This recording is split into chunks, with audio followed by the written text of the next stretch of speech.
San Francisco. A year-end report from the Mapping Police Violence Research Project says police killed at least 1,152 people in the United States in 2015. In 14 cities, every single police victim was African-American. Sam Senyangwe is a policy analyst and data scientist with Campaign Zero and Mapping Police Violence. Can you talk about these findings? Because there's been a lot of demand for there even to be data collected in this country around police killings and the racial breakdown of those killings. How did you do this? So as you mentioned, the federal government, including the FBI, Bureau of Justice Statistics, and the CDC, do not collect comprehensive data on police killings nationwide. Fortunately, crowdsourced efforts such as killbypolice.net, fatalencounters.org have actually been able to collect the type of comprehensive data needed to do this type of analysis. What we did was merge those data sets, fill in the gaps, identify folks by race, whether they were armed or unarmed, and then make sense of all the data, understand which places were sort of hot spots of police violence, and what some of the racial disparities in the data could tell us about how police violence impacts different communities. So talk about this number, both the over 1,115 people killed by police in the last year, and also this issue of 14 cities, and explain which are these 14 cities where the only people that police killed were African American. Absolutely. So what we found was that 1,190 people to date have been killed by police in the United States this year. That includes a number of folks, about a quarter of which were in America's 60 largest cities. And so, as you mentioned, 14 of those cities, the police departments actually killed black folks exclusively. And so some of these cities include places like Baltimore, St. Louis, and other places where we've seen significant unrest over some of these practices that seem to target African-American communities. To give you a sense of what that means, nationwide, black folks are 3 times more likely to be killed by police and twice as likely to be unarmed when they're killed by police. And so clearly these protests, what we're seeing in Chicago and other places, is rooted in an experience of discriminatory policing that needs to end. Explain how the FBI operates in terms of reporting police killings. So the FBI relies on a voluntary reporting mechanism. So they basically depend on police departments to report accurate information on police killings. And as we've seen in entire states and sometimes in individual jurisdictions, police departments have not stepped up and provided that data. And so actually the best data on police killings nationwide comes from local media reports. So when somebody's killed by police, usually, actually almost all the time, it is mentioned in the media.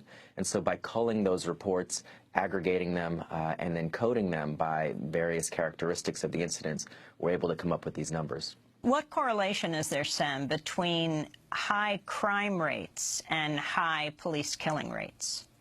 So it's an interesting question. What we've heard, particularly from the right, and from police folks, is that there is a connection between violent crime in communities and police violence. That, as they say, that communities with a lot of crime have more police, and police get in more situations where they use force. However, what we found with the data is that that actually is not true. That there are communities with a lot of crime, places like Newark and Detroit, some of the most high-crime cities in the country, that have comparatively fewer police killings than places that actually have much lower crime, places like Bakersfield.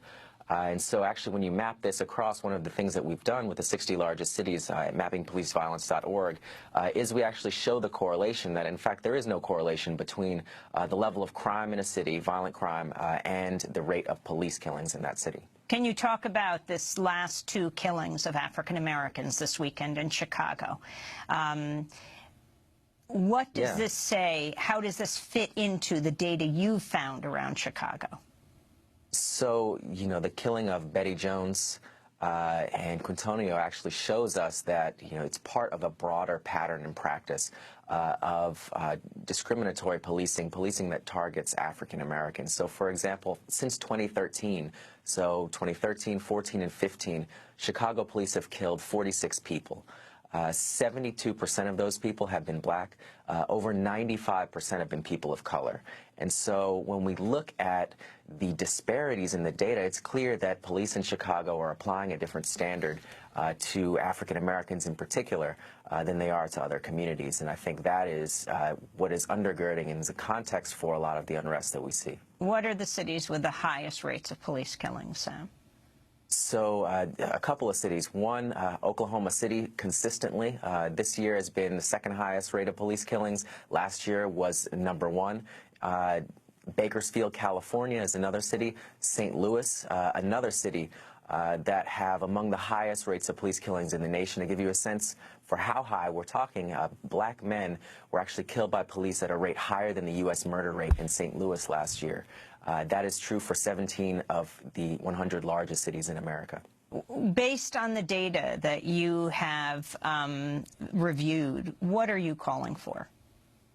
So really we're calling for transformation in the way that policing operates in this country. We have launched a platform, Campaign Zero, at joincampaignzero.org, which articulates a 10-point plan for ending police violence in America. It includes things like empowered civilian oversight, ensuring that there is video evidence, so protecting the right of citizens to film the police and having body cameras, independent investigations and prosecutions, limits on the use of force, the policies that govern the use of force, as well as things like fair police union contracts, so making sure that police union contracts do not have provisions that, for example, delete officers' records of past misconduct. So in Chicago, for example, the police union contract actually mandates that officers' disciplinary records be deleted and destroyed after 5 years. So there are many officers that actually may have a history of violence that we actually do not know about because the union contract mandates that information be removed. Samson Nyangwe, I want to thank you for being with us, policy analyst and data scientist, member of the planning team of Campaign Zero and Mapping Police Violence, speaking to us from San Francisco.